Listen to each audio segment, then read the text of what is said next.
In recent years, the following question has arisen. It's been not too subtle in some news coverage. Why are there so many Catholics and Jews on the Supreme Court? An interesting question. In fact, if we roll back the clock a couple years ago, had Merrick Garland been the one eventually confirmed to the Supreme Court, there would have been 4 Jewish members and 5 Catholic members. As the composition now stands, there are 6 who, raised, baptized, are Catholic. Justice Gorsuch is kind of, somewhere in between, raised Catholic, is now Episcopalian, but still has that infused background, and 2 Jewish members. Now, these questions arise in common parlance. And in reflecting on this and doing a little research, and in seeking to understand perhaps its application to our conversation today, historically there could be a number of reasons for this. So one would be what we would call today diversity. Because for so many years, the Supreme Court was a predominantly Protestant institution in its membership, and so there would over time be, as it were, a Catholic seat and a Jewish seat. So if Catholic justice, retired, another Catholic justice would be replaced, and there was a kind of a, goal of ensuring that different representatives, or so it was thought, from various groups would be represented. And that era, however, has passed. Certainly in this day and age, with the numbers, that wouldn't seem to be something that would account for this. Others would take a look and say, is there something about the legal profession that had a particular draw to Catholics and Jews? So, for example, Professor Garnett at the University of Notre Dame Law School would say for a lot of Catholic and Jewish immigrants, law school was, in a very pressing way, a ticket to the middle class. It was a profession that they were not excluded from, that we were not excluded from, and so it was an opportunity in one of the professions for access to upward mobility, and something that was not excluded or excluding Catholics and Jews. Another theory might be that the protection of rights, either the rights of these groups individually or more widely, would be at the core. So, for example, Yonat Shimron, in a Religious News Service article, said that Catholics and Jews both struggled with religious prejudice and may have seen the legal profession as a way to ensure that their rights were protected. Interesting that almost as a matter of self-preservation, we better know the law to ensure that we're not the victims of it, but rather our rights are protected. Finally, a professor of American history at Messiah College said that it may have had to do with the value these 2 minority faiths have placed on higher education and these religions' openness to intellectual inquiry. So he says Catholics and Jews seem much more open to engaging in larger principles that will affect not only their own community, but the common good of the republic or of a nation beyond the needs of their particular religious tradition. So perhaps both this intuition to protect their own rights, but also to have a certain intellectual heritage that seeks to protect the rights of others. Well, let's go to the gospel today. Let's ask ourselves, not just what are some perhaps extraneous circumstances, but is there something intrinsic to our Judeo-Christian tradition that in fact draws one deeper into the law, to an appreciation and understanding, a respect for the law? Now today we hear a good Jewish girl, Mary, who would become the Blessed Mother, whose life was permeated with this devotion to God, to this sense of God's plan. And when the Holy Spirit came, it would have been an extension of a belief system that was in place. So we're told today that the angel comes and says, "The Holy Spirit will come upon you, and the power of the Most High will overshadow you. So this sense that we are related to, connected to, one might use the word that is often used in some 12-step groups, a higher power, which we know to be God. And so that sense of a higher power, of something beyond myself, coming and overshadowing me and infusing my very life, gives us a sense of not just making it up as we go, not just thinking it through independent of an overarching sense of the transcendent and of God. Mary says, "Behold, I am the handmaid of the Lord. May it be done to me according to your word." This receptivity to God, this inviting God into our very lives.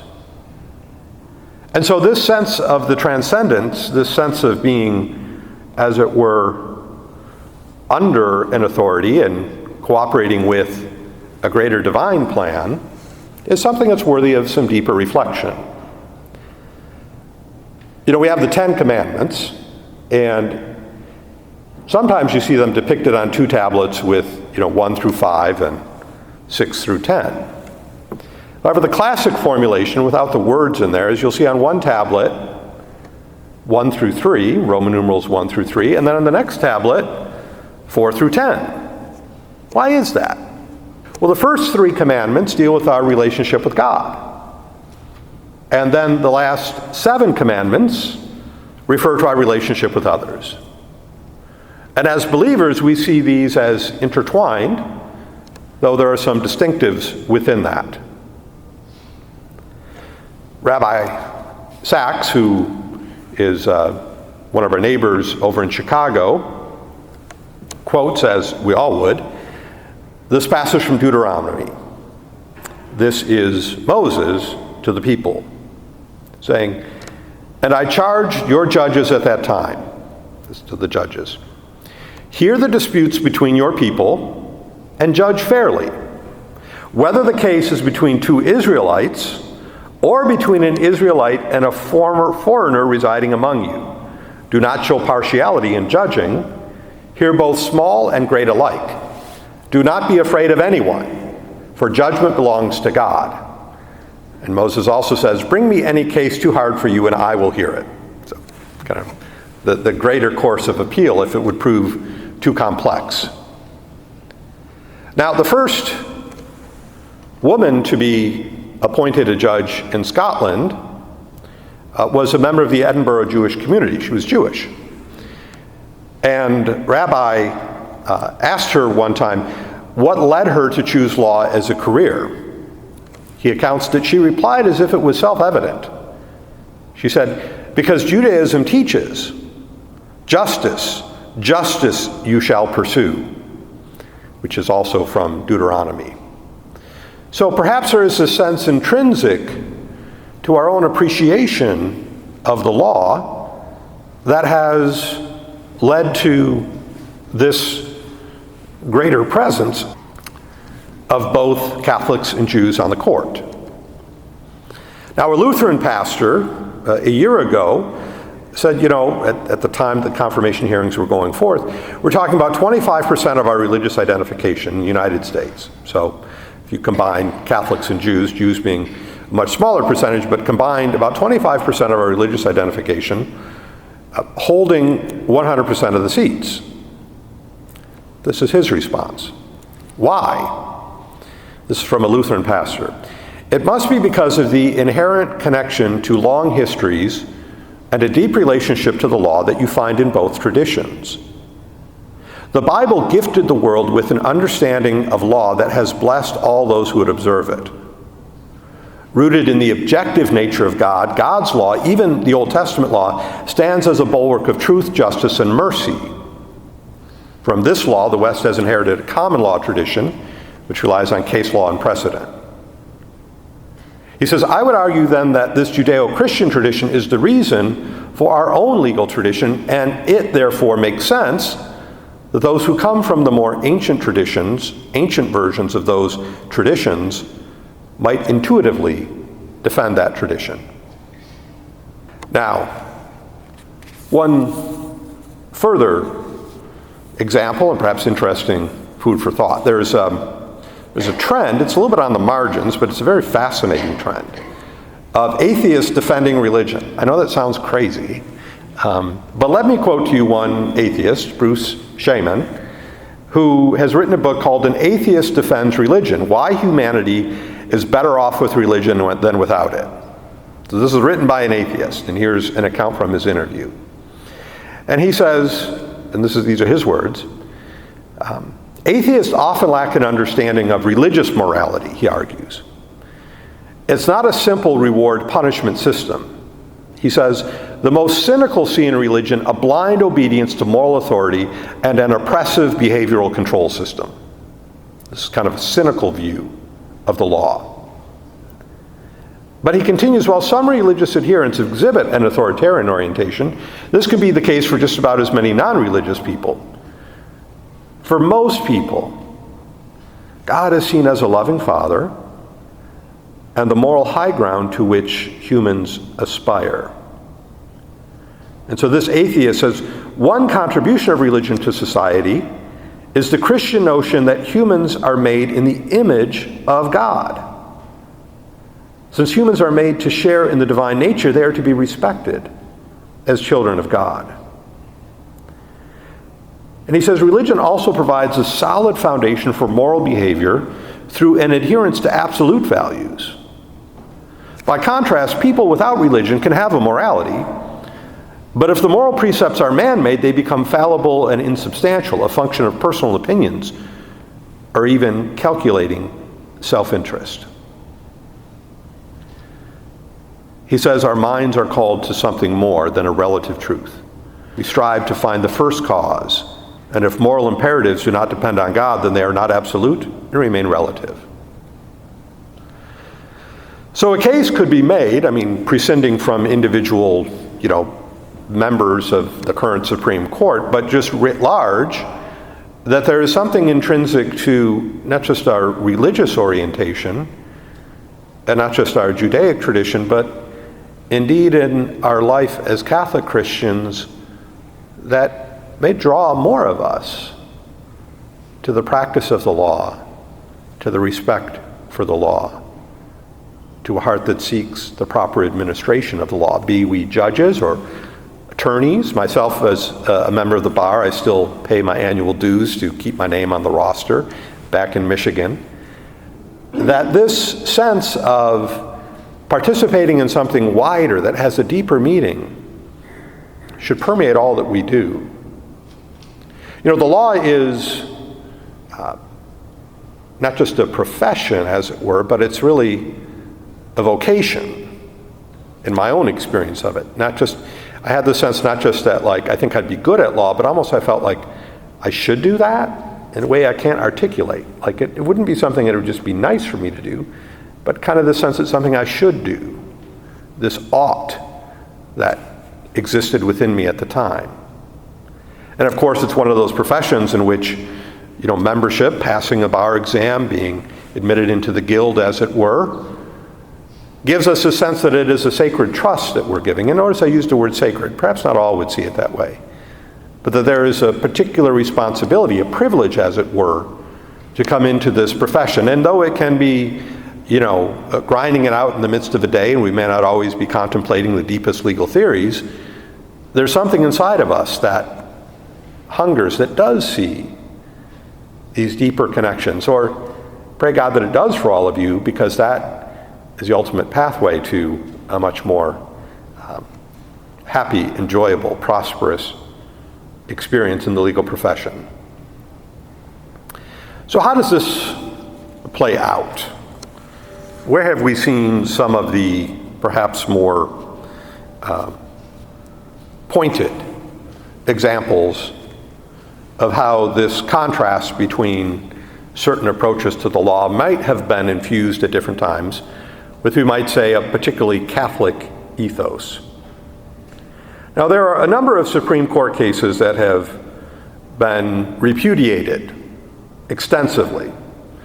They're, as we would say, in the dustbin of history, even though some of them have not been formally overturned, so they're just considered to be completely unacceptable today.